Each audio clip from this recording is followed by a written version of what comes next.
Solution इथं काय दिलेलं आहे, log of 1 + 2 + 3 equals to log of 1 + log of 2 + log of 3. मग बघा आता सगळ्यात पहिले आपण लेफ्ट हँड साईड घेऊ. मग लिहा LHS equals to left hand side equals to काय आहे, लॉग ऑफ 1 + 2 + 3. मग बघा आता इथं काय आहे की ॲडिशन दिलेली आहे डायरेक्ट ब्रॅकेटमध्ये. मग ब्रॅकेट सॉल्व करा. लॉग ऑफ मग 2 आणि 1 + 2 3 3 + 3 6 होणार. ठीक आहे, म्हणजे आपल्याला किती भेटलं, लॉग ऑफ 6 भेटलं. ठीक आहे, आता आपण काय घेणार, RHS. मग बघा आता इकडं RHS घेऊ. RHS equals to log of 1 + log of 2 + log of 3. मग इथं काय होणार, आता बघा प्रोडक्ट रूल अप्लाय करू शकतो आपण. इथं प्रोडक्ट रूल काय कसं अप्लाय करायचं बघा.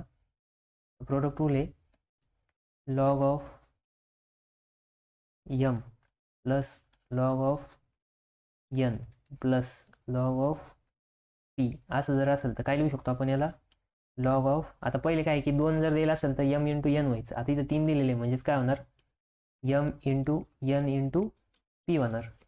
मग त्याचा आन्सर काय येणार, इक्वल्स टू लॉग ऑफ, मग इथं एमच्या जागेवरती किती 1 आहे, इंटू एनच्या जागेवरती 2 इंटू आणि पीच्या जागेवरती काय आहे 3 आहे. इथं काय येणार, लॉग ऑफ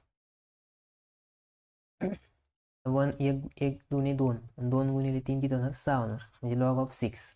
मग बघा इथं पण लॉग ऑफ 6 आलं, इथं पण लॉग ऑफ 6 आलं.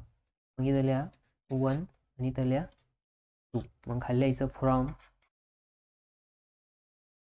1 and 2 LHS equals to RH आणि S equals to log of 6. मग लिहायचं hence log of 1 + 2 + 3 equals to log of 1 + log of 2 + log of 3. ठीक आहे, हे काय आपलं फायनल आन्सर आलं. ठीक आहे, आता बघा त्याच्यानंतर